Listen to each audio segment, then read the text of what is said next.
예, 잘 쉬었는지요? 예, 이 12강 하겠습니다. 12강 이제 마지막 수업입니다.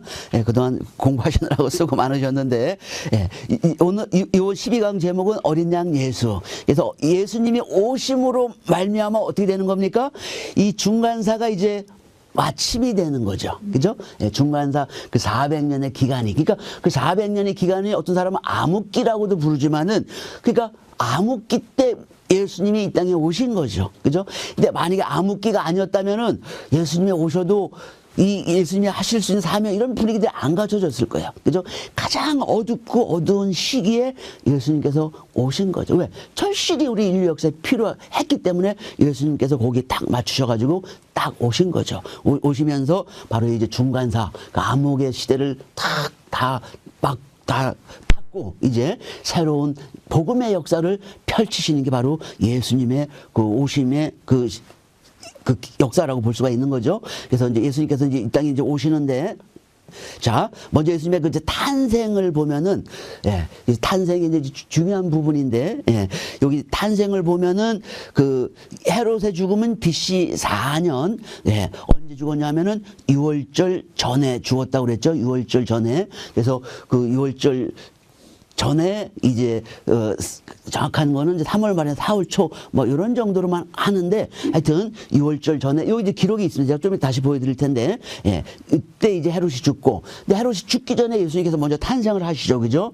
예, 그래서 그 탄생하신 예수님을 죽이려고 헤롯이 무던 애를 쓰지만은 결국은 실패하고, 예, 이제 헤롯이 이제 죽게 되죠. 예, 죽게 되고, 이제 이때 이제 시대 배경을 보면 아우구스투스 그 2차 3두 정치를 승리를 하고 이제 황제의 자리에 오르는 이 아우구스투스가 이제 통치한 게 BC 31년부터 AD 14년. 그러니까 이제 바로 예수님 탄생하실 때, 예, 이 아우구스투스가 있었고, 예, 그다음에 이제 구레뇨는 AD 6년에서 8년 수리아 총독으로 있었는데, 여기 이제 약간의 이제 그 시대차고 혼선이 좀 있는 것 같습니다.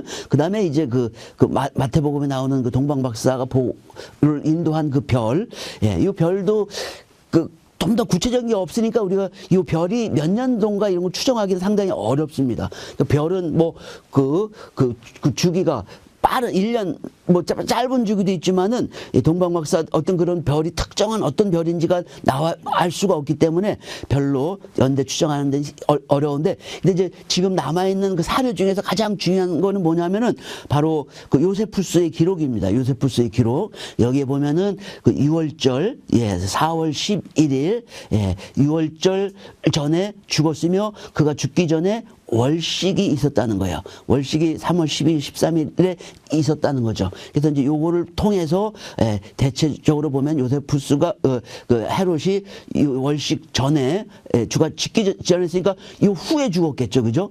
예, 죽기 직전에 월식이 있었으니까 이 뒤에 바로 직전이니까 3월 14, 15, 16 뭐 하여튼 요 부분에 죽지 않았겠는가 하는 게 이제 그 공통적으로 이제 얘기를 하는 것이고, 근데 이제 예수님이 언제 오셨냐는 정확하게 이제 알 수가 없죠, 그죠? 거기에 정확한 날짜나 이런 것들 찾기가 어려운데, 근데 이제 옛날에 박종서 목사님인가 한번 이걸 그 탄생 날짜를 뭐 이렇게 추적을 해서 하신 게 있는 것 같아요, 그죠? 그게 아마 예수님의 탄생이 다음 우리 12권 학원 나올 때 아마 거기에서 다뤄질 것 같습니다. 그래서 그 부분은 저도 연구가 좀 필요하고 그래서 제가 뭐 어떻게 말씀을 드릴 수는 없고, 지금 현재는 그러니까 하여튼 그 객관적으로 지금 발표된 거는 바로 이제 요세푸스의 죽음이 이때가 있고, 예수님의 탄생은 바로 이 요세푸스의 죽음 전에 있었다는 거, 예, 이제 그런 정도만, 예, 제가 탄생에 대해서 우리가 이제 얘기할 수가 있을 것 같고요.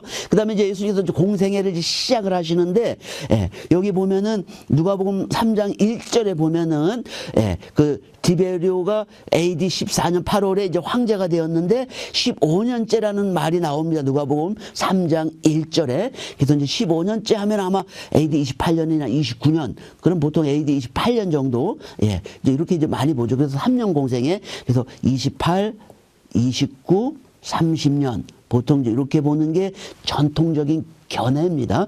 모든 학자들이 일치하는 건 아니에요, 이런 부분들이. 예. 그러나 하여튼, 예, 예, 여기 누가복음 3장 1절에는, 예, 이렇게 15년째니까, 예, 굉장히 그 구체적인 내용이 좀 나오니까 이게 좋은 기준이 될 수 있을 것 같고, 그리고 이때부터 이제 세례 요한이 사역을 했고, 예, 세례 요한 후에, 예, 예, 아마도 그 뭐 6개월 뒤 정도 될 것 같은데 그 뒤에 이제 예수님의 이제 이제 공생애가 이제 시작이 되죠. 그래서 누가복음 3장 23절은 뭐라고 얘기했냐면은 30세쯤 되었더라. 그냥 그렇게만 되어 있습니다. 그죠? 정확하게 30세쯤이라는 의미가 그죠? 예, 조금 우리가 평가하기는 조금 어렵습니다. 이게 정확한 날짜가 나오지 않으니까 30세쯤 어떤 건 보면은 예수님께서 늙어 보이시고 하도 고생을 많이 하셔가지고 50도 못된 네가 어쩌고저쩌고 얘기하는 성경이 나오지 않습니까? 바로 그런 걸 볼 때 예수님이 많이 이제 고생을 하셔서 아마 이제 그런 게 나오지 않았나. 하여튼 그런 정도로 우리가 공생의 시작은 이제 그렇게 보면 되고, 이제 여기서 이제 사역 기간이 예수님 공생애를 다 우리 뭐라고 얘기합니까? 전부 3년이라고 이제 얘기를 하죠. 그죠? 물론 이게 이제 근거가 없는 건 아니지만은, 그러나 이게 뭐 완전히 정확한 역사적인 팩트는 아닙니다. 그냥 몇 가지 이제 근거를 갖고 이제 얘기를 하는데, 마가복음 6장 39절에 보면은 그 처음에 예수님께서 기사의적을 베푸실 때, 잔디 위에 사람들을 모을 때, 그 오병이어의 기적을 할 때, 뭐냐면 푸른 잔디라는 얘기가 나옵니다. 그러니까 푸른 잔디가 푸른다는 건 이스라엘 문화를 놓고 볼 때 언제 잔디가 푸르겠습니까? 당연히 우기겠죠. 이스라엘은 뭐예요? 우기와 건기로 나누잖아요. 건기에 뭐 잔디가 푸른 잔디가 있을 수 있겠어요? 여러분 실제 이스라엘 가보시면요, 건기에는 모든 게 다 누렇습니다. 파란 게 없어요. 모든 게 다 누렇습니다. 그게 바로 이스라엘의 모습이고, 잔디가 푸르다는 건 뭐예요? 우기라는 거예요. 우기. 그렇죠? 그러니까 봄, 그러니까 늦봄이라는 거죠. 그러니까 늦은 비가 내리는 그런 무렵이 이라는 거죠. 그죠? 그러니까 이때쯤은 대충 뭐예요? 바로 봄이니까 뭐가 시작하냐면 이스라엘의 성령, 하나님이 주신 성령, 홀리 캘린더가 시작할 때가 바로 이때인 거예요. 그죠? 이때 시작할 때가 뭡니까? 6월절부터 시작이 되잖아요. 그죠? 그래서 6월절 시작해갖고 예수님이 언제 돌아가십니까? 6월절에 돌아가시잖아요. 6월절에. 그죠? 그래서 보면은 요거만 놓고 볼 때는 뭐예요? 최소 1년은 걸리는 거죠. 그죠? 그래서 공관복음은 예수님께서 갈릴리에서 사역을 하시다가, 그죠? 그렇게 쭉 하시다가 나중에 뭐예요? 6월절, 고난주간 때 예수라는 성전으로 가셔서 거기서 십자가에서 죽음을 당하시는 걸로 끝이 납니다. 공관복음은. 그죠? 그래서 공관복음은 1년, 거의 뭐 1년 주기. 왜냐면 다른 절기들이 나오질 않으니까 몇 년이 걸렸는지를 알 수가 없습니다. 공관복음에서는. 그죠? 그냥 갈릴리 사역에서 예루살렘 사역으로 이렇게 옮겨가니까. 그죠? 이런 걸 놓고 볼 때 그냥 1년 정도만 그냥 보통 얘기할 수 있지만은, 그러나 요한복음 보면 좀 더 구체적으로 나오는데, 요한복음에 보면은 6월절이 몇 번이 나오냐 하면은 최소한 3번이 나오는 거예요. 그래서 요한복음 2장 13절, 6장 4절, 11장 55절 최소한 3번이 나오는 거예요. 그러니까 예수님이 뭐예요? 최소한 6월절을 몇 번 보내셨다는 거예요? 3번을 보내셨다는 거예요. 그리고 5장 1절은 뭐라고 나와 있냐면은 명절이라고 나오는 거예요. 명절. 근데 요 명절도 그 문맥이나 이런 거를 볼 때는 6월절일 가능성이 크다는 거예요. 그럼 예수님이 6월절을 몇 번을 보내시는 거예요? 4번 정도. 그죠? 그러니까 첫 번째 6월절에서 시작하셔가지고 4번째 6월절이 끝나셨다면 이 기간이 몇 년이 걸렸을까요? 최소한 만 3년은 걸리는 거예요. 그죠? 그렇기 때문에 우리가 뭐라고 얘기하는 겁니까? 예수님의 공생애는 3년이었다. 이렇게 얘기를 하는 거예요. 그죠? 여러분, 3년인지 어떡하지 잘 모르셨어요. 그죠? 근데 그것이 성경적인 근거가 있어가지고 이렇게 3년이라고 얘기하는 거를 여러분 좀 배우신 거예요. 그죠? 여러분들 어떻게 하셔야 돼? 이런 것들을 가르쳐 주셔야 돼. 다른 분들한테. 그래서 복음이라는 게, 그리고 우리 구속사 말씀을 배우는 이유가 뭡니까? 나만 알면 되는 게 아니잖아요. 그죠? 배워가지고 모르는 분들한테 이렇게 가르쳐줘서 전도하고 이렇게 해가지고 이 복음이 그렇게 해서 전 세계에 퍼질 수 있게끔 그렇게 해야 되는 거잖아요. 그죠? 이런 것도 사실 마찬가지인 거예요. 그러니까 이런 것들이 성경의 기본 지식이 되는 거예요. 그죠? 우리가 뭐를 얘기하면 왜 저렇게 얘기를 할까? 그걸 파고들어야 되는 거예요. 사실은. 그죠? 그래서 이래서 이렇게 되는구나. 그렇게 하나씩 깨닫다 보면은 성경 박사가 되시는 거예요. 그런 분들은. 그냥 성경을 막 읽기만 하시는 분들은 그 의미도, 사실 그 뒤에 숨겨 있는 의미도 정확히 못하면서 그냥 암기만 하는 거예요. 그런 지식은 어때요? 오래 못 갑니다. 금방 잊어버려요.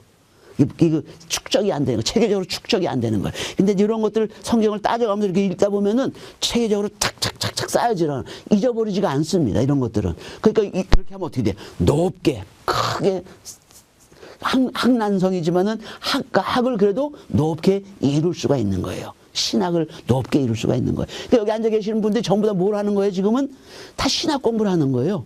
신학 공부를 하는 거예요. 그리고 일반 평신들 다 마찬가지예요. 전부 다 신학 공부하는 거예요. 단지 이제 그 신학 공부가 그냥 이렇게 몇 개 그냥 그런 그 예수님과 뭐 또 구독자 좀 아는 지식만 갖고 있는 신학을 하느냐, 아니면 이걸 좀 더 체계적으로 넓이와 높이가 있는 신학을 하느냐, 그 차이인 거예요. 그 체계가 잘 돼 있으면 어떻습니까, 여러분들이? 자기가 잘 하나님 말씀에 따라 판단을 할 수가 있는 거예요. 보통 모르면 어떻게 돼요? 물어보게 되고, 근데 물어보게 되는 것도 그분도 뭐 정확하게 가르치는지 안 가르치는지 사실 판단하기 어렵잖아요. 그죠? 근데 잘못 가르쳐 준 거 보고, 아, 저게 맞는 것 같다. 그냥 따라가면 어떻게 되는 거예요? 틀릴 가능성이 있는 거죠. 그죠? 근데 우리가 모든 걸 다 답을 찾아낼 수는 없지만은 우리가 어떻게 되는 거? 노력을 해야 되는 거. 자꾸 노력을 해서 가능한 한, 하나님 말씀을 올바로 깨달아가지고 그 말씀대로 뭐든지 내 모든 생활 속에서 이렇게 그 말씀을 실천할 수 있도록 인도해 주시고, 또 다른 분들한테 또 이렇게 전달을, 정확하게 전파를 해가지고 왜 그렇게 살아야 되는지를 가르쳐 줌으로 해가지고, 우리 이 말씀 공동체가 하나님 앞에 부끄럽지 않게 올바른 말씀 갖고 나갈 수 있게끔 그렇게 해야 되는 게 바로 배운 사람들의 사명인 거죠. 그죠? 예. 자, 그리고 예수님이 죽으심. 이게 굉장히 심각한 거예요. 여기도 이제 아마 12권 학원 나올 때 이것도 많이 좀 다뤄질 것 같긴 한데, 예수님이 죽으심. 뭐냐면은, 이 예수님께서 니산월 14일 날, 금요일 날 해지기 전에 돌아가신 거에 대해서는 공관복음이나 요한복음이나 똑같이 다 증거를 하고 있는 거예요. 요거는 여기에 대해서는 더 이상 뭐 왈가벌고 얘기가 없습니다. 예수님 언제 들어가셨어요? 금요일 날 들어가셔요. 니산월 14일 6월절 양 잡을 때 돌아가신 거, 요거는 왜 분명하게 이제 확실한데, 이제 뭐 문제는 뭐냐면은 6월절 만찬이 언제냐 이거예요. 6월절 만찬이 우리 공관복음에 보면은, 자, 보면은 제가 대표적인 거 하나만 골라놨는데, 마태, 마가, 누가 다 똑같습니다. 이 공관복음을 보면은 6월절 만찬을 예수님께서 제자들하고 같이 드시잖아요. 그죠? 언제 합니까? 이거를 우리가 다 알고 계시잖아요. 우리가 고난주간 많이 했잖아요. 그죠? 언제 합니까? 목요일 밤에 제자들하고 하는 거잖아요. 그죠? 마가다락방에서, 그죠? 예, 제자들하고 6월절 만찬을 같이 드시는 거예요. 그죠? 공관복음에는 그렇게 나와 있는 거. 그죠? 거기서 보면 그 6월절을 내 집에서 지키겠다 하시더라, 이렇게 나와 있잖아요. 그죠? 그 6월절을 지킨다는 게 뭐예요? 6월절 만찬을 먹겠다는 거예요, 예수님께서. 그죠? 예. 바로 그 얘기를 하는 거예요. 그죠? 그래서 제자들이 예수님께서 시키신 대로 하여 뭐예요? 6월절을 준비하였더라. 이게 14일 양 잡는 걸 얘기하는 게 아니에요. 6월절 마지막 만찬을 얘기하는 거예요. 그죠? 그 준비해야 될 거 아니에요. 그죠? 어린 양도 잡아야 되고, 그러나 사실은 돈이 없어서 어린 양도 잡지 못한 이제 그런 현실이었지만은, 어떻든지 간에 준비를 해야 될 거 아니에요. 그죠? 그래서 6월절을 준비하였다, 이렇게 돼 있는데, 우리 요한복음 18장 28절을 보면은 조금 얘기가 좀 달라집니다. 그래서 그들이 예수를 가야바에서 관정으로 끌고 나가니 새벽이라 그들은 더럽힘을 받지 않고 6월절 잔치를 먹고자 하여 관정에 들어가지 아니하니라. 빌라도 관정에 안 들어가는 거예요. 왜? 관정에 이방인의 집에 들어가게 되면 어떻게 되는 거예요? 율법에 따라서 부정하게 되잖아요. 부정한 사람은 이 6월절 잔치를 먹으면 됩니까? 안 됩니까? 안 되는 거예요. 그죠? 근데 6월절 잔치를 먹고자 하여 뭐예요? 이방인의 집에 안 들어가는 거예요. 이때가 언제입니까? 이때가, 이게 새벽인 거예요. 새벽이니까 이때가 언제입니까? 예? 그 우리 식으로 얘기하면 언제예요? 목요일 새벽인 거예요. 목요일 새벽. 이렇게 하면 헷갈려. 금요일 새벽이라 하는 게 좀 정확하네. 그죠? 이 날짜가, 유대 날짜와 우리나라 쓰는 날짜가 좀 다르니까, 예수님께서 뭐예요? 목요일 날 밤에 잡히시잖아요. 목요일 날 밤에. 그죠? 목요일 날 밤에 잡히셔가지고, 대제사장 집으로 끌려갔다가, 가야바로 끌려갔다가, 다시 거기서 나중에 이제 어떻게 하는 겁니까? 빌라도 법정으로 끌고 가잖아요. 그죠? 그게 목요일 밤에 금요일 새벽이 겹치는 거죠. 그때가. 그죠? 그때인 거예요. 그죠? 이때 뭐예요?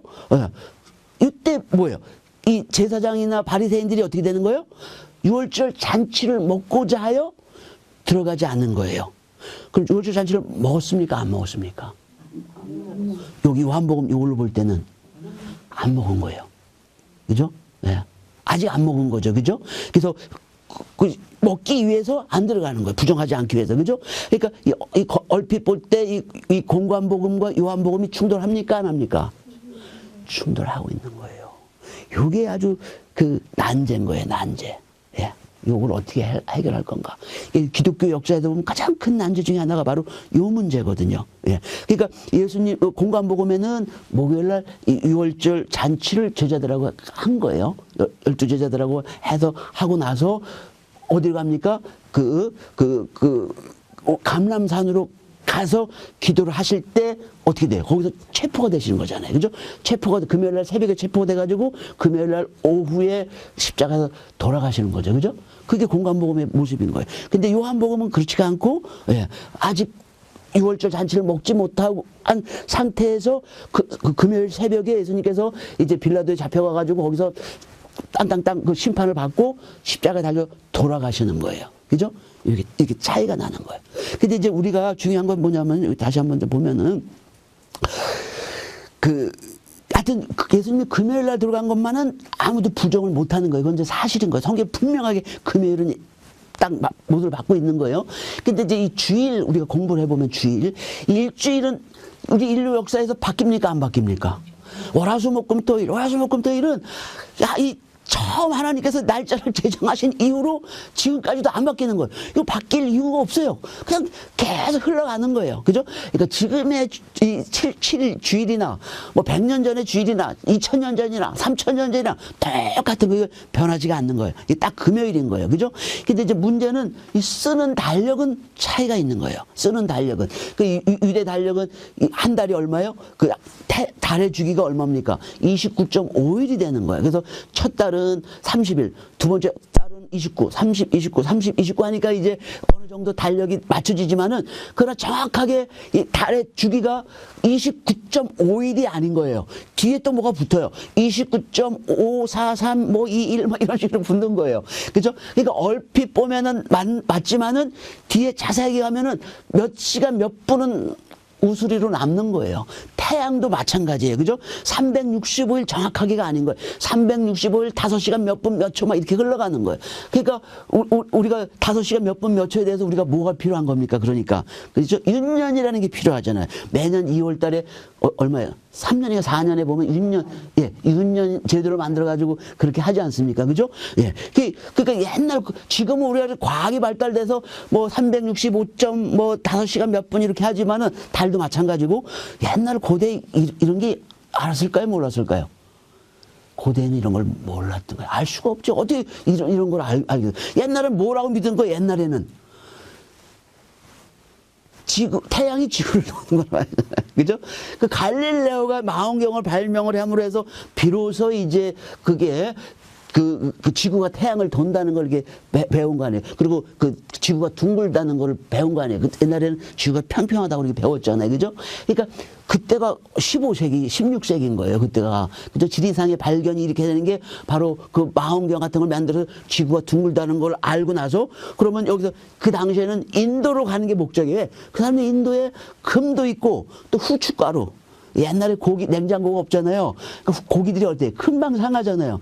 그러니까 후춧가루가 굉장히 중요한 거예요. 그 고기 상한 냄새나 이런 맛, 그런 것들을 없애서 이렇게 먹을 수 있는 후춧가루가 굉장히 엄청 비싼 거예요. 일반 평민들은 후추 구경도 못해요. 금값보다 더 비싼 게 후추였어요, 옛날에. 그러니까 그 후추를 구하기 위해서 인도로 가야 되는데, 인도는 뭐가 맡고 있는 거예요? 이슬람 국가들이 맡고 있는 거예요, 못 가게. 그러니까 지구가 둥글다는 걸 알고, 그렇게 이제 갈릴레오라는 사람들이 주장을 했지만은 확신을 갖지는 못했던 거예요. 처음으로 콜럼버스나 이런 사람이 어떻게 하는 거예요? 인도로 가기 위해서 지구가 둥글다니까 우리가 한번 끝까지 한번 가보자. 그래서 끝까지 가본 거예요. 가가지고 인도로 간 게 아니라 어디로 간 겁니까? 아메리카로 간 거예요. 그게 인간의 이제 역사인 거죠. 그죠? 그런 게 우리, 이 역사인 거예요. 그러니까 이제 우리가 성경을 읽을 때 항상 이제 그런 것을 생각을 하셔야 되는 거예요. 지금 우리가 알고 있는 이 과학과 옛날에 당시에 뭐, 그 신약시대에 그때나 또 뭐 모세가 성경을 쓸 때 그 당시다 이때는 뭐예요? 완전히 차이가 다른 거예요. 그러면은 모세가 만약에 지금 뭐 아인슈타인의 상대성 이론이 어쩌니 뭐 이런 거 가지고 모세한테 이렇게 쭉 설명을 하셨으면 모세가 맞습니다. 이렇게 할 수가 있을까요, 모세가? 안 되는 거예요. 하나님이 성경을 쓰실 때 어떻게 하는 거예요? 그 당시 사람들의 뭘 가지고? 문화를 가지고, 그 문명을 가지고, 그걸 가지고 그대로 하신 것인 거예요. 그죠? 그러니까 우리가 그렇게 이해를 해야 되는 거예요, 성경을. 우리 현대 과학의 개념으로 모아가지고, 이거 우리 과학으로 볼 때 틀리네. 이렇게 판단들을 많이 하시잖아요. 그렇게 하면 잘 안 된다는 거죠. 그죠? 하나님의 말씀을 모세나 뭐 선지자들한테 줄 때 어떻게 해야 되는 거예요? 그 사람이 이해하는 언어로다가 설명을 해야지 그 사람이 알고 그 말씀을 전파를 할 거 아니에요. 그죠? 그거를, 알지 못하는 무슨 비밀스러운 그런 거 갖고 얘기하면은 되겠어요? 안 되는 거죠. 그죠? 그러니까 성경이 기록된 것도, 그러니까 우리 정확하게 성경을 이해하려면은 그 당시 문화로 가가지고 그 당시의 과학, 그 당시의 사람들은 어떠한 사고방식을 갖고 있었는지를 어떻게 해야 되는 거. 우리가 알고선 성경을 읽어야 그것이 제대로 이해가 되는 거예요. 만약에 지금 아인슈타인의 이론 갖고선 모세가 그 창조 세계를 막 설명하고 막 이랬으면 어떻게 되고, 그 당시 사람들이 그걸 받아들였을까요? 이거 뭐 알지도 못하는 거네. 그냥 성경이 사라져 버렸을 거예요. 그죠? 그 사람들의 언어로, 그 사람들의 사고방식에 맞춰서 이걸 쓰니까, 아, 이것이 하나님 말씀이구나 해서 그 당시 사람들이 그것을 말씀으로 받아들여서 그렇게 자기네들이 매일매일의 삶 속에 적응해 가면서 살 수가 있었던 거죠. 그죠? 그거를 반대로 적용해 보면 지금 우리가 알고 있는 과학 지식이 그렇게 대단합니까? 그렇지가 않은 거예요. 앞으로 100년 뒤, 500년 뒤에 그 사람들이 우리를 보면 어떻게 할까요? 야, 저 사람들이 되게 무식하게 살았다. 그렇게 평가를 할 거예요. 그죠? 이게 제가 여기서 말씀드리고 싶은 거는 이 당시의 달력, 이 당시의 그 과학의 그 마음을 갖고 이거를 사실은 봐야 되는 거예요. 그래서 정확한 달력이라는 게 사실은 쉽지가 않은 거예요. 그래서 이 신약 성경이 쓰여진 이때 그 사내들인이 이제 공식적인 기구가 돼가지고 거기서 모든 걸 이렇게 다 결정을 하고 그러지 않습니까? 이 사내들인에서 뭘 결정했냐면은 우리 달력을 만들 필요가 없다는 거예요. 달력을 만드는 이유는 뭐예요? 이 달력이 맞아가지고 계속 그 달력대로 갈 때 이 달력이 필요한 거잖아요. 근데 갈 때마다 틀리면 이거 달력을 만들 필요가 있어요, 없어요? 없는 거예요. 바로 그런 현상이 벌어진 거예요. 그럴 수밖에 없는 거예요. 아까 제가 말씀드렸던 것처럼 달이 지구 한 바퀴 도는 게 29.5일이 아니라 29.5 몇 이렇게 들어가니까 그것이 어떻게 됩니까? 나중에 쌓이면 어떻게 되는 거예요?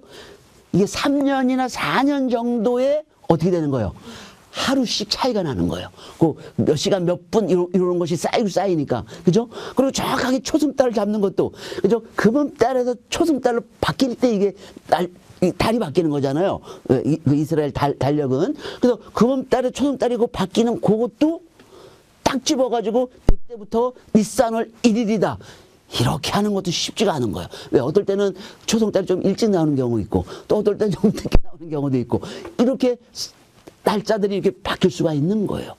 그래서 그 옛날에 이때는 그래서 주인이 두 사람이 이상 있어가지고 초승달을 봤다, 초승달이 떴다 이렇게 되면은 이제 그거를 제사장한테 이제 보고를 해가지고 제사장이 성전에서 이렇게 이제 나팔을 부는 거예요. 나팔을 불어서 뭐를 알리는 거예요? 새로운 달이 시작됐다는 걸 알리는 거예요. 그래서 그러면 이때가 이제 니산월 1일이구나. 또 그 다음 달 1일이구나. 그 다음 달 1일이구나. 이렇게 결정을 한 거예요. 그러니까 어떻게 되면 주먹구구식이 있을 수밖에 없다는 걸 여러분 이해를 하실 수 있겠죠. 그죠?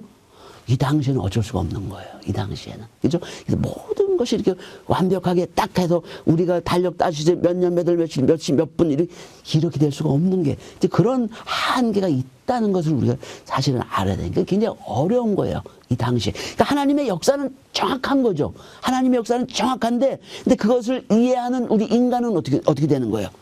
그런 한계, 그런 것 때문에 이 날짜를 따지고 시간을 따지고 하는 데는 많은 문제가 있을 수밖에 없다는 걸 우리가 미리 생각을 해보셔야 되는 거예요. 그죠? 그래서 어떻든지 간에 하여튼 지금은 우리 이제 기존에 나와 있는 그런 것들을 제가 여러분들한테 막 간단하게만 이제 소개를 시켜줘 보는 거예요. 지금 뭐가 지금 이게 논쟁이 되고 있는가 하는 것들을. 예. 그 금요일은 불변입니다. 예수님이 십자가에 달려 들어가신 날은 금요일인 거예요. 이거는 뭐 어느 누구도 부정을 할 수는 없는 거예요. 근데 이제 문제는 뭐라는 거예요? 예. 유월절 만찬이 목요일이냐 혹은 금요일이냐 이건 거예요. 목요일은 것은 뭐가 얘기하는 거예요? 공관복음들이 그렇게 얘기하는 거고 금요일은 뭐예요? 요한복음. 아까 제가 말씀드렸잖아요. 그죠? 그래서 그 6월절 만찬을 먹기 위해서 이방인 집에 안 들어가는 거예요. 그죠? 아직 먹지를 않은 겁니다. 예. 그러니까 요거를 어떻게 해석을 해야 하느냐가 문제가 되는 거죠. 그죠? 그래서 우리가 이제 그 요한복음을 읽어보면은 어떻게 되냐면은 유월절 만찬에 대해서 요한복음은 안 나옵니다. 근데 공관복음은 굉장히 중요한 사건이잖아요. 그죠? 다 나옵니다. 유월절 만찬에서 자세하게 잘 나오는 거예요. 근데 요한복음은 안 나옵니다. 안 나오고 대신 뭐가 나옵니까? 세족식에서 나와. 세족식에 이제 내가 갈 날이 얼마 남지가 않았다는 걸 제자들한테 말씀하시면서 뭐라는 거예요? 서로 사랑하라. 너희들이 서로 사랑하면 너희들이 뭐예요? 내 제자인 줄을 알리라. 예수님이 직접 발을 씻겨주시면서 그러는 거예요. 그러니까 예수님이 제자들을 이렇게 사랑한다는 걸 보여주는 거예요. 그 베드로인가요? 거기 누가 예수님 뭐 하는 것인데 제가 감당 못합니까? 그렇지 않다는 거예요. 예. 내가 너희들 사랑하는 것처럼 너희들도 서로 사랑하라는 걸 얘기만 하시는 거예요. 그죠? 그리고 나서 십자가에 달려서 돌아가시고, 그러니까 그 목요일 밤에 세족식을 하고, 그 다음에 금요일 날 잡혀가지고 오후에 돌아가시고, 금요일 날. 그러면 요한복음식으로 얘기하면은 뭐예요? 금요일 날 밤에 뭐가 있는 겁니까? 금요일 날 밤에 유월절 잔치가 있는 거겠죠. 그죠? 시간으로 볼 때. 근데 사실 원래 신학적인 개념으로 보면은 우리가 유월절 어린 양 이렇게 볼 때 예수님께서 유월절 어린 양이라면 어떻게 하셔야 되는 거예요? 유월절 어린 양의 사역을 하셔야 되는 거예요. 그죠? 유월절 어린 양의 사역은 어떻게 하는 겁니까? 예. 예. 여기 보면은 그 유월절 어린 양은 뭐예요? 유월절 어린 양의 조건이 있죠? 우리 출애굽기 할 때, 그죠? 마지막 10번째 재앙이 바로 이거예요. 그죠? 그 장자 재앙. 그걸 피하려면 이 유월절 어린 양을 잘 잡아서 먹어야 되는 거예요. 그래서 어린 양의 조건은 뭐예요? 예. 저먹고 흠이 없어야 된다. 그죠? 예. 저먹고 흠이 없는 그런 양이어야 된다. 1년 된 수컷이어야 된다는 거예요. 그리고 잡는 방법은 니산월 10일에 취해가지고 언제 잡아요? 14일. 그러니까 총 5일 동안을 어떻게 하는 거예요? 5일 동안을 양을 잡고 있는 거예요. 왜 이럴까요? 이거는. 네. 그러니까 바뀔 수가 있는 거예요. 그죠? 원래 흠이 있는 양이 내 속에, 근데 그동안 이게 드러나지가 않은 거예요. 근데 5일 동안 지금 잡고 있다 보면 어떻게 되는 거예요? 그게 드러나서, 어이구, 이거 흠이 있구나. 어이구, 뭐가 피부병이 생겼구나. 뭐, 이렇게 알 수가 있잖아요. 그죠? 그래서 완벽한 양을 드리기 위해서. 그래서 사실은 할 때 그 유대인들이 어떻게 했냐면은 보통 2마리를 고른답니다. 2마리를. 양을 선택할 때 가장 흠없고 좋은 건강한 걸 2마리를 고르는 거예요. 그래서 지켜보는 거예요. 지켜보고 나서 이 14일날 양을 잡을 때 뭐예요? 그 중에 더 건강하고 흠이 더 완벽한 100% 완벽한 건 이 땅에 없습니다. 그죠? 둘 중에 더 완벽한 완전한 그 양을 골라서 잡아드리는 거예요. 그죠? 그래서 그 피를 인방에 바르면 어떻게 됩니까? 그 죽음의 사신이 어떻게 되는 거? 그 집은 뛰어넘어가게 되는 거죠. 그죠? 그래서 이 먹는 법도 보면은 불에 구워서 이렇게 먹고 또 뭐 이렇게 지팡이 잡고 뭐 하고 그러는 거 뭐야? 바로 출애굽할 준비가 딱 돼 있는 거죠. 그죠? 딱 준비가 돼 있는, 깨어 있어야 되는 거예요. 그죠? 그리고 또 여기서 한 가지 또 빼먹을 수 없는 거는 뭐냐면은 유월절 어린 양 먹을 때 뼈를 꺾으면 됩니까? 안 됩니까? 뼈를 꺾지 말라고 그랬어요. 그죠? 그래서 요한복음 19장 31절에 보면은 예수께 다른 자평강도 우평강도 뭐예요? 아직 안 죽었어요. 빨리 죽게 하려고 뼈를 꺾어가지고 피를 빨리 쏟아서 빨리 죽게 하려고 뼈를 꺾었죠. 그죠? 근데 예수님이 보니까 이미 죽으신 것을 본 거예요. 그 다리를 꺾지 아니하였더라. 이 일이 일어난 것은 뭐예요? 그 뼈가 하나도 꺾이지 아니하리라 한 성경을 응하게 하리라. 이게 뭘 얘기하는 거예요? 바로 유월절 양을 먹는 방법을 얘기하는 거잖아요. 먹는 방법을. 그죠? 그래서 꺾이지가 않은 거예요. 그러니까 요 뼈가 꺾이지 않은 것도 우리가 사실은 뭐라고 볼 수 있는 거예요? 바로 유월절 양의 사역의 하나의 성취라고 볼 수가 있는 거죠. 이 부분이. 그죠? 그래서 요한복음에만 아까 말씀드렸던 것처럼 그 예수님께서 하면 14일 날 오후에 달려 들어가신 거예요. 14일. 그건 맞는 거죠. 그거는. 그죠? 근데 이제 그 14일 날 유월절 어린 양으로 돌아가셔가지고 이제 15일 날 유월절 만찬으로 이렇게 연결이 돼야 되는 거죠. 그죠? 그러면 예수님께서 이거를 볼 때 유월절 어린 양의 사역을 충족을 시킨 거라고 볼 수가 있는 거죠. 그죠? 그렇습니까? 안 그렇습니까? 그럼. 근데 이제 공관복음은 어떻게 되는 거예요? 이게 뒤바뀌어 있는 거예요. 그죠? 그 유월절 잔치가 먼저 나와 있습니다. 금요일 날 목요일 날 밤에 제자들하고 같이 먹은 거예요. 예수님께서. 그리고 나서 십자가 달려 들어가신 거예요. 그럼 어떻게 되는 거예요, 이게? 순서가 안 맞는 거죠. 그죠? 그래서 이렇게 놓고 볼 때 공관복음은 그 예수님을 유월절 어린 양이라는 개념으로 놓고 보지 않고 이렇게 한 거고, 이 요한복음을 놓고 볼 때는 예, 공감, 그, 유월절 어린 양의 개념으로서 정확하게 보고 이렇게 한 거죠. 근데 여기서 또 하나 재미있는 사실은 뭐냐면은, 이 신약에서 보면 이 유월절 어린 양에 대한 개념이 이제 이 어린 양의 개념이 이제 두 가지 개념이 있어요. 하나는 유월절 어린 양의 개념이 있지만은 또 고난받는 종. 요건 어디 나오냐면 이사야서 53장에 나오는 거예요. 고난받는 종. 의 개념이 나오는데 여기서 보면은 이제 이 먼저 고난받는 종에서 보면은 여기에도 보면 이 고난받는 종이 뭐예요? 어린 양의 비유로 나와요. 그러니까 어린 양이 뭐예요? 침묵하는 거예요. 그 고난을 당하면서 죽음의 그 길로 가는데도 뭐예요? 입을 벌리지 않고 그것을 묵묵히 그 고난을 감수하는 이런 정도로 나오는 거예요. 그러니까 이제 요거는 정확하게 뭐 유월절 개념이 들어가 있지는 않고 그냥 하나의 제물로 예? 예. 그 이스라엘에 제사 드리지 않습니까? 제사 드릴 때 뭐예요? 대부분 많은 경우는 뭐예요? 양을 제물로 드리지 않습니까? 그죠? 그런 정도의 이제 개념이 들어가 있는데, 그러나 이제 유월절 어린 양의 개념으로 기록된 이 신약을 보면은 어디가 나와 있냐면은 주로 요한복음에 많이 나와 있습니다. 그래서 보면 요한복음 1장 29절과 36절에 뭐가 나와 있냐면은 세상죄를 지고 가는 어린 양. 요거는 정확하게 유월절 어린 양의 개념인 거예요. 그죠? 유월절 어린 양이 죽음으로 해가지고 뭐예요? 그 죽음의 신이 어떻게 되는 거예요? 죽음의 사자가 유월 하잖아요. 유월. 그 집을. 그죠? 그러니까 대신 죄를 지고 감으로 해서 우리 죄가 사함을 받아가지고 구원에 들어가는 그런 의미가 여기 포함이 되어 있는 거죠. 그죠? 그러니까 요한복음 같은 경우는 아까 그 뼈 꺾이는 거 그 예를 통해서 또 공감 유월절 잔치가 아직 그 예수님 돌아가실 때 이루어지지 않았다는 그런 점으로 볼 때 그 요한복음에서는 몇 가지 예언가 벌써 하나, 둘, 세 개, 네 개의 구절들이 뭘 증거를 하고 있는 거예요. 예수님이 유월절 어린 양으로 오셨음을 직관적으로 보여주는 증거가 되는 거예요. 요한복음은. 그죠? 근데 이제 공관복음 같은 경우는 그런 얘기가 하나도 나와 있지가 않습니다. 그죠? 예. 이제 그게 그 문제고, 또 그리고 보면은 계시록 5장에 보면은 보좌 위에 어린 양 천국 그 예배의 모습에 보면은 그 어린 양이 모습인데 일찍 죽음을 당한 것 같더라. 이렇게 되는데 이것도 뭐 직접적인 증거는 아니지만은 어느 정도 유월절 어린 양의 그 죽음에 대해서 암시를 하고 있는 걸 우리가 볼 수가 있어요. 예. 그리고 또 이제 베드로전서에 보면은 흠 없는 어린 양의 피로 제사함을 받았다 하는 게 보면 그 유월절 어린 양의 그 개념이 들어가 있고, 가장 정확한 것은 고린도전서 5장 7절이에요. 이 고린도전서 누가 썼습니까? 고린도전서. 예? 네, 바울이 쓴 거예요. 그죠?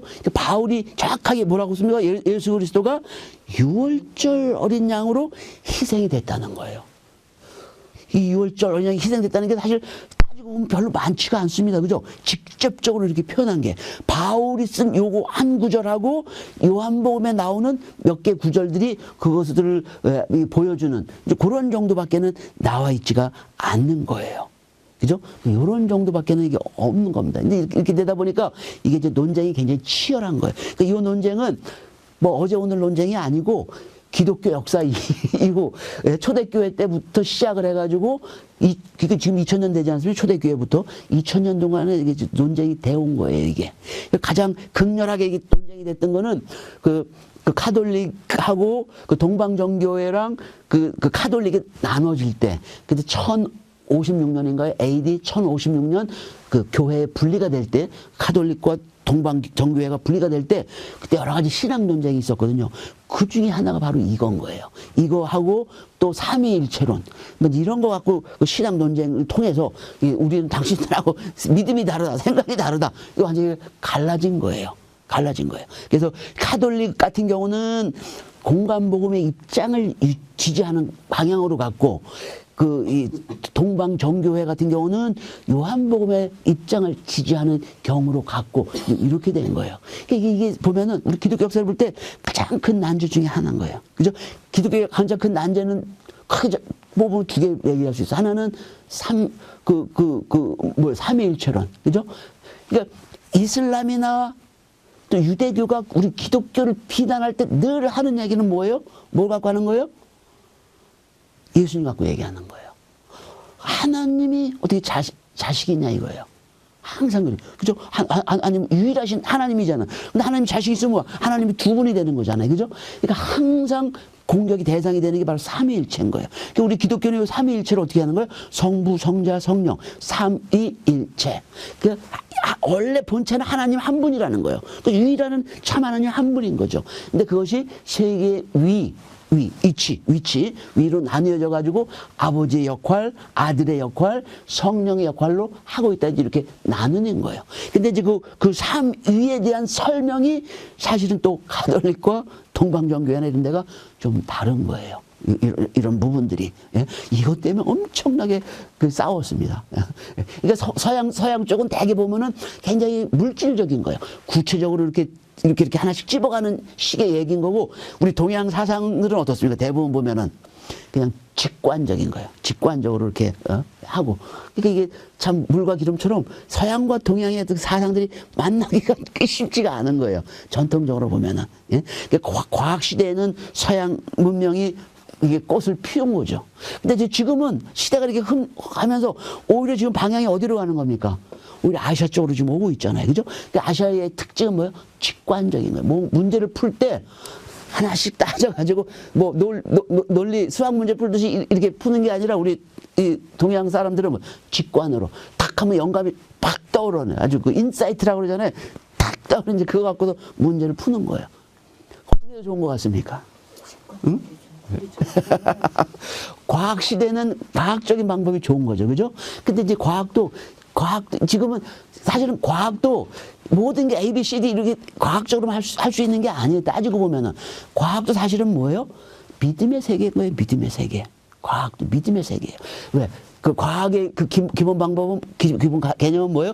여러 가지 A, B, C, D, E, F, G, 이게 증거들을 한 10개, 20개, 정밀하려면 그 자료들이 많으면 많을수록 그렇겠죠. 그죠? 그 데이터가 1000개 보고 한 거하고, 10,000개 보고 한 거하고, 100만 개 보고 한 거하고는 차이가 나겠죠. 그죠? 그 데이터들이 여태까지 관찰해온 데이터들이 볼 때 이런 것을 증거한다. 이런 귀납적인 방법이죠. 그죠? 그런 것들이 되게 그 서양 사람들이 추구하는 그런 거죠. 근데 이제 우리 같은 경우는 뭐예요? 연역하는 거죠. 추론을 하는 거죠.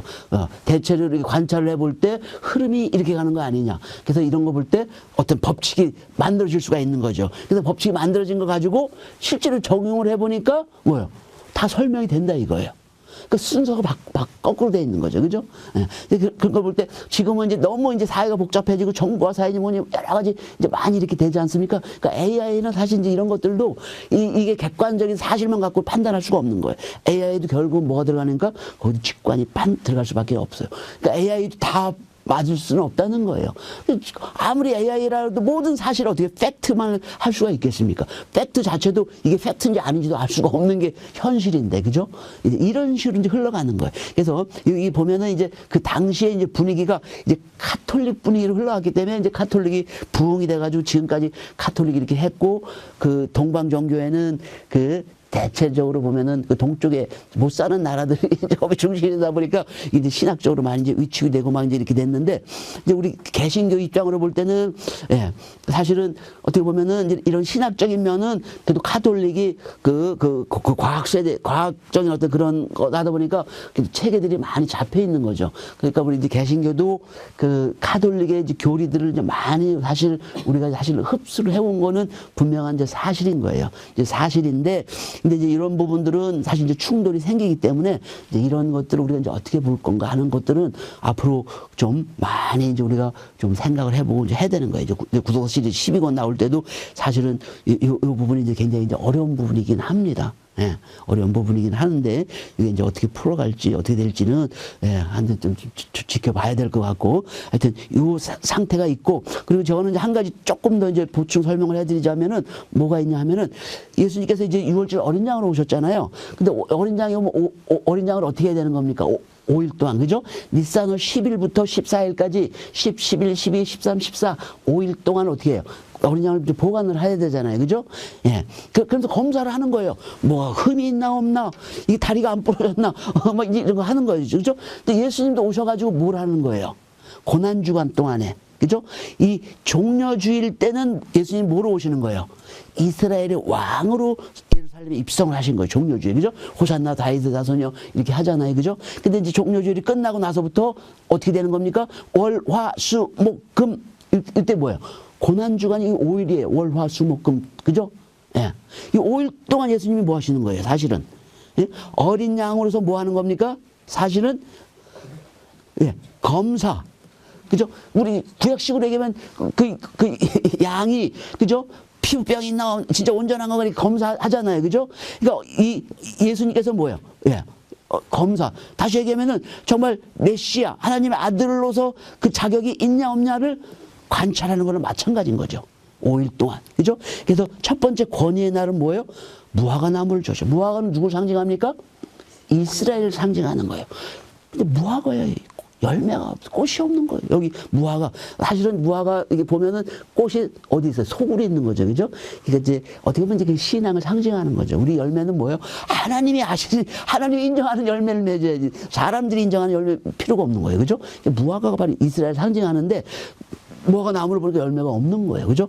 누구를 저주하는가? 열매가 없는 이스라엘을 사실 저주한 거랑 마찬가지죠. 그래서 성전을 깨끗하게 하시는 거예요. 깨끗한 데서. 그죠? 예. 이게 권위의 날. 그 예수님의 권위. 그 흠이 없는 양이라는 건 뭐예요? 제가 늘 얘기하지만은 흠이 없는 양은 뭐예요? 자기가 갖고 있는 것 중에 뭐라는 거예요? 가장 좋은 재물이라는 거예요. 양 중에서 가장 좋은 거. 그죠? 가장 최고라는 거죠. 그죠? 예수님의 권위를 나타내는 거죠. 그 다음에 이 변론의 날은 뭐예요? 예, 변론의 날. 바리새인들, 사두개인들, 당대 최고의 그 신학적인 그 기반을 갖고 있는 그런 사람들이죠. 그런 사람들이 예수님 앞으로 와가지고 자기네들이 생각하는 난제들, 거기 나오는 게 그냥 그 문제가 아닙니다. 뭐예요? 자기네들이 여태까지 풀지 못했던 그 난제들을 갖고 오는 거예요. 그래서 예수님한테 따지는 거죠. 그때 예수님께서 뭐예요?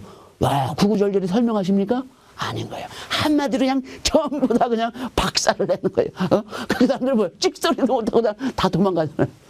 예, 변론의 날인 거예요. 그죠? 예. 예수님께서, 그러니까, 정확하게 하나님께서 원하시는 그 신학의 실제 모습을, 그렇잖아요.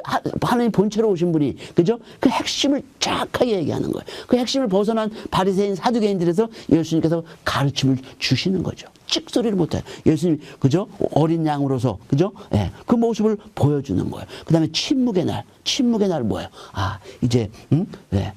베다니로 물러가서 이제 마지막 그 죽음을 준비를 하는 거죠. 양도 뭐예요? 다 목욕시키고 뭐하고 깨끗하게 하고 그 퇴원을 맞이할 그 준비를 하시잖아요. 그죠? 그래서 이제 번민의 날, 마지막 그 유월절 식사하고 그러면서 이제 그 마지막 그 중보 기도, 그래서 제자들한테 이제 당부하는 할 것들 전부 다 이렇게 하고 마지막 금요일 때 뭐 합니까? 순환의 날. 순환, 마지막 어린 양으로서 이제 그 해지기 전에, 그죠? 정확하게 그 시간도 일치하지 않습니까? 그죠? 오후 3시에, 예, 그 운명하시지 않습니까? 그래서 어린 양으로서 정확하게 이렇게 5일 동안, 그죠? 예, 전부 다 어린 양의 그 영적인 그 모습을 바로 보여주는 것이 바로 고난주간의 그 모습이라는 거죠. 그죠? 자, 그 다음에 이제 부활의 첫 열매로 오신 예수님이에요. 예, 초실절. 예, 초실절이 바로 그거죠. 그죠? 그래서 6월절 다음 안식일 바로 다음 날. 안식일 바로 다음 날이 뭐예요? 주일이죠, 주일. 그죠? 안식일은 토요일이고, 예, 주일날 일요일이고, 그죠? 예, 그래서 이 초실절이 이렇게 딱 정해진 거. 이것도 참 신기한 거예요. 왜 이 사람들은 안식일 다음 날이 별로 중요하지 않거든요. 이스라엘 역사에서 놓고 볼 때. 그죠? 근데 초실절을 하면서 안식일 다음 날 이렇게 딱 하신 거예요. 그죠? 이게 보면 다 하나님께서 옛날부터 다 모든 게 다 예정되신 것을 우리가 알 수가 있는 거예요. 예? 초실절. 예수님께서 첫 열매로 오신 거죠. 근데 이때는 뭐를 드립니까? 보리를 드리는 거예요. 왜 보리를 드립니까? 이거 이스라엘 농경하고 상관이 있죠. 그죠? 그래서 이 초실절 때 뭐예요? 예, 보리를 먼저 거둡니다. 보리하고 밀을 심는데, 예, 이 보리는 특징이 뭡니까? 빨리 자라죠. 예, 빨리 자라는데, 그리고 강하죠. 추위에도 강한데, 흠은 뭡니까? 보리는 거칠어요. 먹는 게 이렇게 좋지가 않습니다. 거칠어요. 그러니까 이거는 구황작물이라고 보통 얘기를 하죠. 예, 예. 우리 보릿고기 할 때 먹는 게 다른 이거고. 밀이 사실은 좋죠. 밀이 주식이 아닙니까? 서양에서는. 왜? 밀이 먹기가 좋은 거예요. 부드러운, 우리가 쌀하고 비슷한 거예요. 그래, 쌀. 그죠? 그래서 이 밀까지 수확을 하게 되면 언제 합니까? 77절까지 수확을 다 끝내가지고 이 77절 때 11조를 드리는 게 바로 이건 거예요. 예. 그래서 첫 그 수확인 보리가 가장 먼저 있기 때문에 밀보다 그래서 바로 이 보리 첫 열매를 드리는 날이 바로 이 초실절 아닙니까? 그죠? 예수님께서 바로 부활의 첫 열매로 오신 것이 바로 이 주일날 부활하신 그 예수님의 그 모습을 보여주시는 거죠. 예. 자, 이제 그리고 요즘 보면은 젊은 학자들이나 이제 또 우리 뭐 WEA 그 뭡니까 세계 기독교 연합인가 뭔가 이제 그렇게 해서 하는데 이제 그 사람들이 이제 주장하는 게 바로 이거죠. 전통적으로 그저 예수님이 공생애를 시작한 게 AD 27년, 28년이라고 이제 이게 보지 않습니까? 근데 이제 이 사람들은 이거하고 다르게 보는 거예요. 다르게 보는 이유가 뭐냐면 이 사람들이 주장하는 거는 뭐냐면은 2033년이 뭐라는 거예요? 예수님 부활하신 지가 몇 년이 된다는 거예요? 2000년이 된다는 거예요. 2000년. 부활 후 2000년. 만약에 이러면 의미가 있죠. 예수님 부활 2000년에 된다면 의미가 있는 거죠. 이 사람들은 어떻게 보는 거? 그거를 33년으로 보는 거예요. 근데 그 이유 중에 하나가 이제 이런 거를 보고 얘기합니다.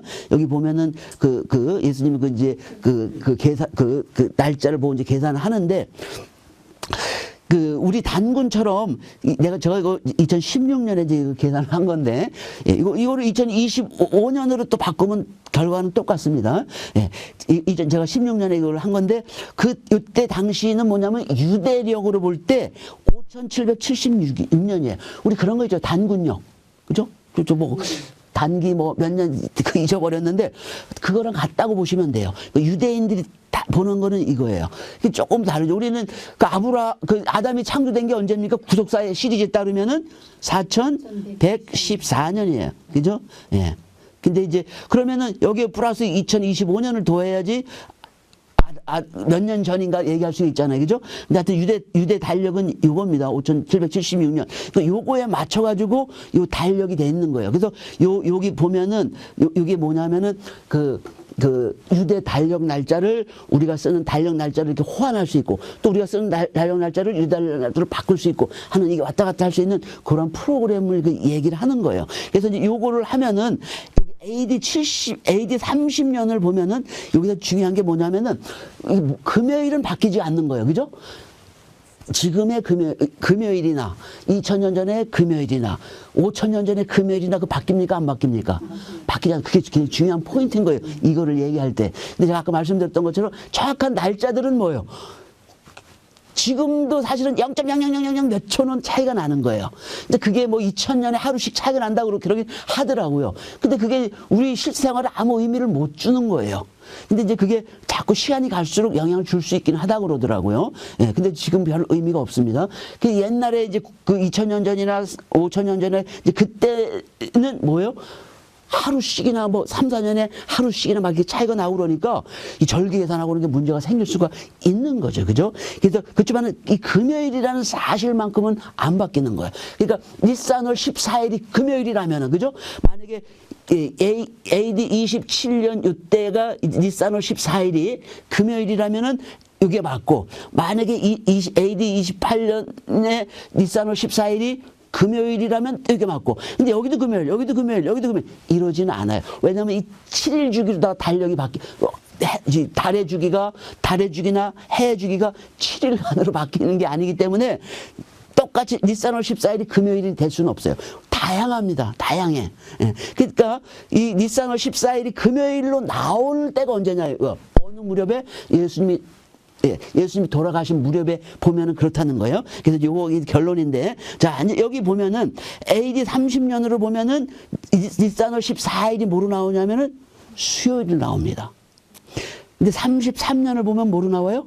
금요일로 나오는 거예요. 제가 그걸 조금 더 자세하게 보면은 31년은 월요일, 32년은 월요일, 32년은 금요일 이렇게 나오는 거예요. 그죠? 예.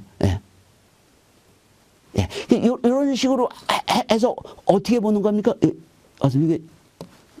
요게 맞는 거예요. 33년이 여기 맞습니다. 33년이 금요일인 거예요.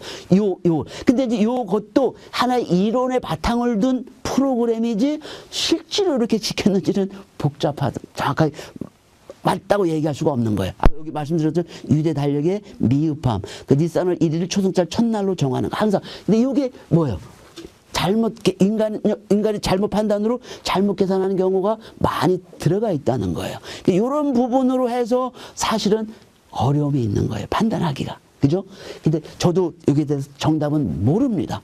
그러나 이런 문제가 있다는 걸 우리가 알 수가 있는 거예요. 그죠? 근데 여러분도 저한테 배웠으니까 이제 이런 문제가 있다는 걸 여러분 알고 계시는 거예요. 그죠? 이걸 어떻게 해결하느냐가 굉장히 중요한 문제인 거예요.